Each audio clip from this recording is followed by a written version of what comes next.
Assalamualaikum warahmatullahi wabarakatuh. Kami dari kelompok satu pada kesempatan kali ini kami ingin mempresentasikan terkait proyek UAS kami dengan judul Portal Pengecekan Kelengkapan Berkas Layanan Publik. Dan kami terdiri dari 5 orang, yakni yang pertama ada Lucky dengan NIM akhir 09, ada Coki dengan NIM akhir 022, ada Satria dengan NIM akhir 038, ada saya sendiri Rozan dengan NIM akhir 056, dan yang terakhir ada David dengan NIM belakang 090.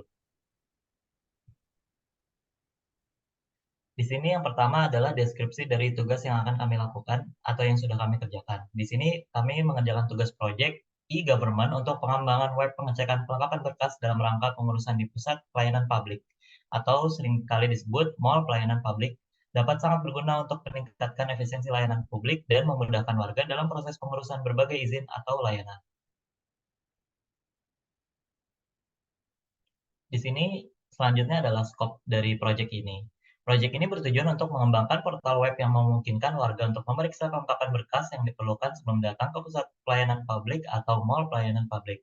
Yang kedua, portal ini akan mencakup berbagai jenis layanan publik yang dapat diurus oleh warga, yang contohnya seperti layanan Dukcapil yang menyediakan fasilitas pencetakan iKTP, akta kelahiran, pencetakan KK, akta perkawinan, akta perceraian, dan lain-lain.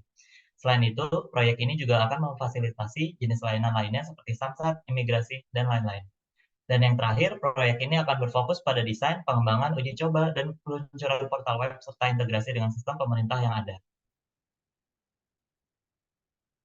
Selanjutnya di sini kami menggunakan ada tiga macam teknik yang digunakan untuk menganalisis kebutuhan. Yang pertama yaitu ada wawancara, wawancara dengan petugas pusat pelayanan publik dan warga yang sering menggunakan pelayanan tersebut.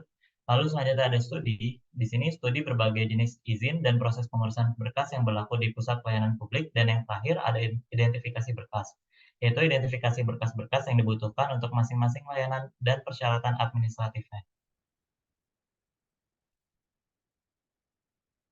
Berikutnya adalah rancangan fitur yang akan kami buat. Di sini ada 5. Yang pertama ada pencarian layanan. Pengguna dapat mencari jenis layanan yang mereka butuhkan dan melihat daftar berkas yang diperlukan. Berikutnya yang kedua ada pengecekan kelengkapan berkas. Pengguna dapat memasukkan detail berkas yang mereka miliki dan sistem akan memberikan umpan balik tentang kelengkapan berkas mereka.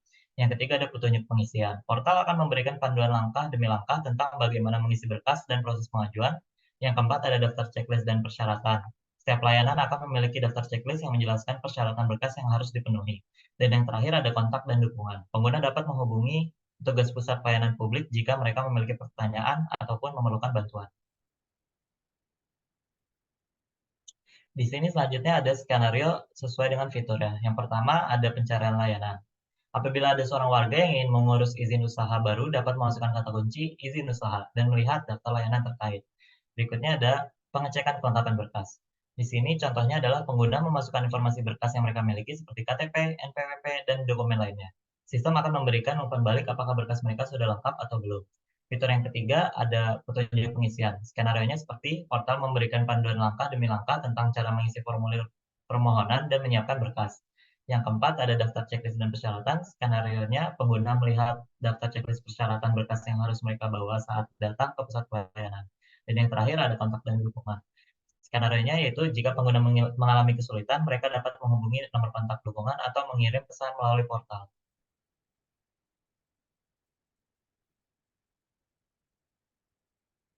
Berikutnya yaitu kesimpulan atau conclusion. Proyek ini akan membantu memudahkan warga dalam proses pengurusan berbagai izin dan layanan publik, mengurangi waktu tunggu di pusat pelayanan, dan meningkatkan efisiensi pemerintah dalam memberikan layanan. Selain itu, pastikan proyek ini memperhatikan aspek keamanan data dan juga privasi pengguna. Baik, selanjutnya saya akan membacakan requirement management dari sistem satu atap atau aplikasi satu atap yang kami kembangkan. Di sini ada yang low levelnya terdiri dari beberapa atribut atau kolom yaitu requirement, ID, label, formal statement, dan juga parent requirement. Di sini secara singkat saja itu ada 7 buah requirement ID dari login, register, pilih layanan, periksa persyaratan dokumen, input dokumen, validasi berkas, dan buat laporan.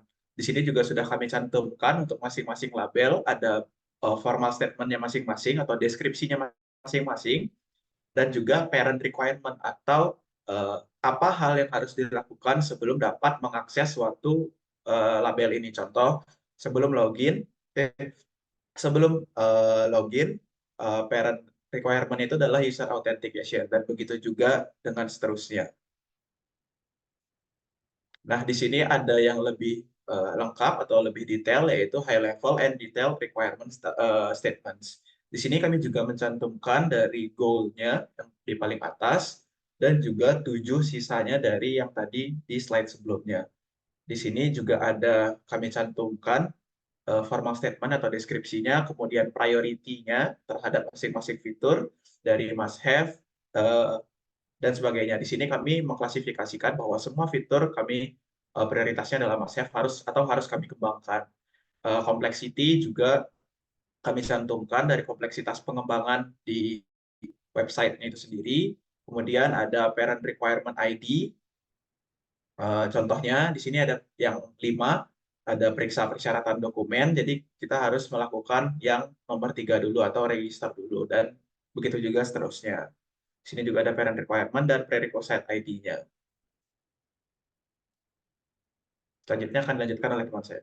Nah, kemudian ini ada use case diagram dari sistem satu atap kita, yaitu di sini ada aktornya, yaitu ada warga atau user. Dia bisa melakukan ada pilih layanan, login dan register. Jadi sebelum mereka bisa melakukan memilih layanan, maka dia harus login terlebih dahulu. Jika belum punya akun, maka harus melakukan register terlebih dahulu. Kemudian setelah mereka sudah login, maka mereka bisa melakukan input berkas, kemudian juga bisa melakukan cek dashboard, kemudian ada edit profile dan lihat history. Kemudian ini ada user atau sistem flow dari sign up, yaitu pertama user membuka situs web, kemudian jika dicek jika mereka sudah memiliki akun, maka bisa langsung masuk ke halaman login. Jika belum mempunyai akun, maka user harus diarahkan ke halaman sign up, kemudian mengisi formulir sign up dan mensubmit data tersebut. Next. Kemudian ini ada user atau sistem flow dari login, yaitu pertama user harus masuk ke halaman login, kemudian menginputkan email dan passwordnya, kemudian pilih tombol login, kemudian sistem akan mengecek datanya. Jika datanya sudah ada atau benar, maka akan diarahkan ke halaman dashboard pengguna. Jika tidak ada atau salah, maka akan kembali ke halaman input email dan password. Kemudian ini ada sistem flow dari pengecekan berkas. Yang itu pertama user masuk ke halaman utama, kemudian memilih instansi, kemudian jika sudah login, maka akan lanjut ke halaman pilih layanan. Jika belum, maka akan masuk ke halaman sign up terlebih dahulu.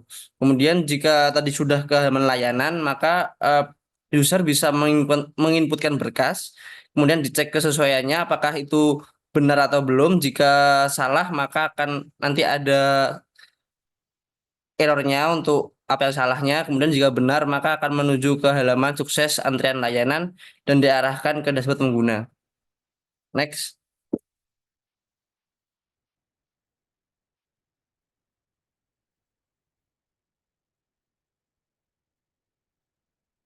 Next.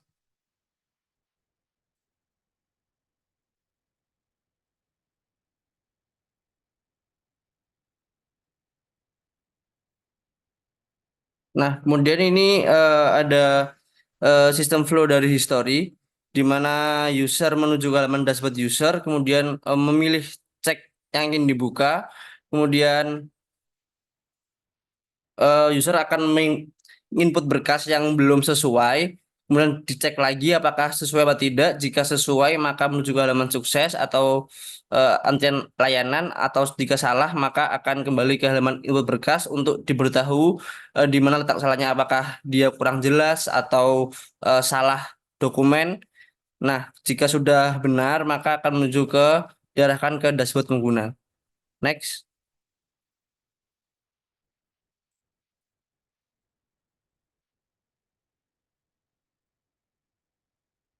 Kemudian ini ada screen follow-nya. Jadi di sini dijelaskan lebih rincikan lagi bahwa pertama itu user memasuki halaman utama atau dimulai di awal itu user membuka website satu atap. Kemudian menuju ke masuk ke halaman utama. Kemudian melakukan login jika sudah punya akun. Jika belum punya akun maka akan menuju ke halaman sign up untuk mendaftarkan terlebih dahulu. Kemudian jika sudah mendaftarkan akun maka user bisa melakukan login, kemudian menuju ke halaman utama lagi dan bisa memilih instansi. Kemudian setelah memilih instansi, user bisa melakukan pemilihan layanan. Kemudian user akan input berkas. Jika salah maka akan kembali lagi ke halaman itu dan diberitahu di mana letak kesalahannya. Jika sudah benar semua maka user akan diberi tiket atau menuju ke halaman sukses antrian layanan untuk mendapatkan tiket dan jadwal untuk menuju ke pihak yang terkait. Kemudian jika sudah selesai maka user keluar dari web. Next.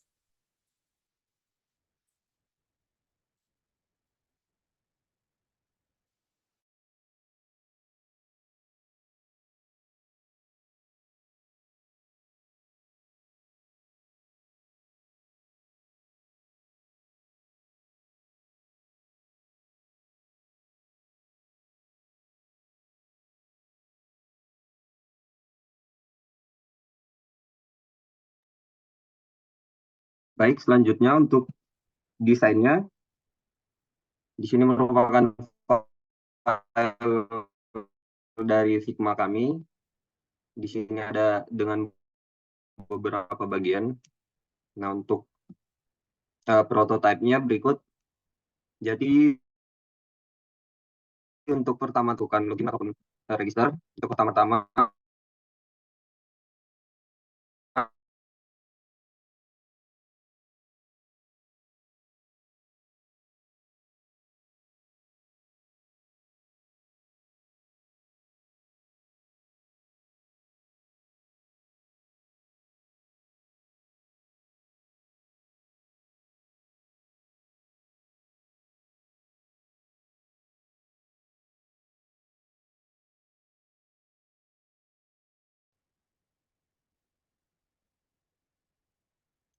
jika sudah login, maka user dapat memilih layanan yang dibutuhkan. Sini sebagai contoh saya pilih Dukcapil. Nah, selanjutnya untuk layanan Dukcapil akan ditampilkan dengan di halaman berikut, memilih iktp. Selanjutnya akan diarahkan ke halaman upload files. Di sini user dapat mengupload file-file yang diminta di dalam layanan berikut. Selanjutnya jika sudah akan klik submit. Nah, di sini akan dicek berkas-berkas yang di-up oleh user. Jika sudah maka akan ada lambang dan. Jika belum maka akan ditampilkan gambar kurang jelas ataupun yang lainnya. Nah, jika sudah maka klik submit untuk mengirimkan. Nah, jika sudah akan dikeluarkan nomor antrian beserta beberapa informasi. Nah, untuk selanjutnya bisa diklik back to home.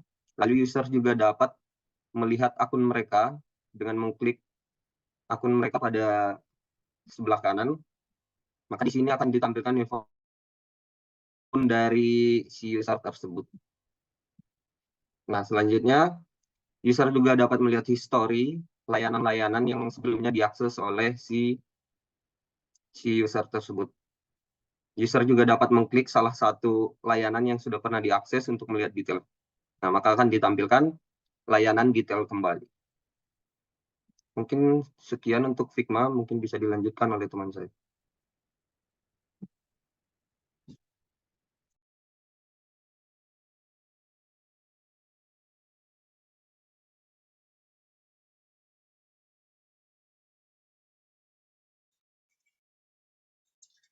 Oke, dilanjutkan di sini ada implementasi using framework, di mana kita akan menggunakan kami akan menggunakan framework Laravel dan dibantu dengan Tailwind CSS, di mana Laravel sendiri adalah sebagai pilar utama kerangka kerja yang kami gunakan, bukan hanya sekedar penyedia fondasi yang kokoh untuk pengembangan aplikasi web, melainkan juga menampilkan struktur yang sintaksis dan intuitif. Nah, Tailwind sendiri juga adalah suatu yang memberikan kontrol yang sangat baik terhadap tampilan melalui utilitas CSS yang dapat disesuaikan.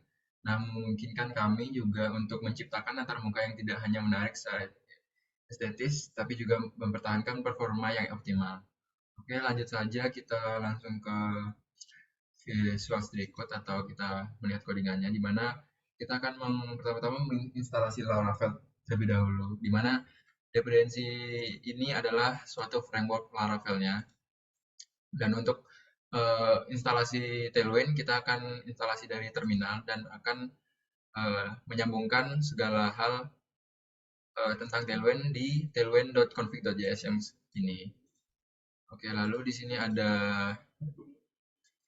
salah satunya page, ada landing page dan selanjutnya. Dan ini saya akan menjelaskan langsung ke localhost-nya di sini. Kita tadi sudah PHP artisan atau sudah menjalankan localhost. Di sini ada localhost-nya, di mana pertama-tama di sini ada landing page yang belum login, di mana ketika kita harus login dulu, baru kita bisa mengakses semua layanan yang ada di website kami. Di mana kita pertama-tama akan mendaftar terlebih dahulu. Di sini ketika kita belum mengisi apa-apa, kita masih sudah ada JavaScript-nya atau error-nya. Dan ketika semuanya ini juga sudah ada validasi dan sebagainya, di sini kita akan cepat saja untuk mengimplementasikannya. Oke, lanjut. Ketika sudah semuanya mengisi, kita akan ada tulisan notification form berhasil diverifikasi dan kita akan langsung diarahkan kepada login page. Di mana ketika email dan password berbeda, akan ada tulisan seperti ini, fill harus requirement karena itu. Dan lanjut saja kita masuk ke landing page kita, di mana pertama-tama kita sama seperti yang di Figma. Ini ada landing page dan ketika kita harus memilih dulu layanan apa, kita langsung masuk. Dan di sini ada ektp untuk dukcapil, kata keluarga, dan kartu identitas anak. Seperti ini. Dan ini juga ada upload filenya. Ketika kita mengklik, kita juga sudah bisa mengupload file seperti ini. Dan ketika kita submit, nah kita juga bakal nanti ada gambar seperti ini, biar lanjut. Nah, di sini ada antriannya. Antrian ketika semua file yang sudah tahap itu sukses atau sudah berhasil semua. Di bagian user atau account, di sini ada account yang mirip seperti di Figma dan juga history yang seperti di Figma. Di sini ada di hover. Nah, untuk fitur-fitur yang kami kembangkan juga sudah ada, yaitu kita sudah ada view Q&A kayak hubungi kami juga ada dan tentang kami juga ada. Sekian dari saya, akan dilanjutkan oleh teman saya.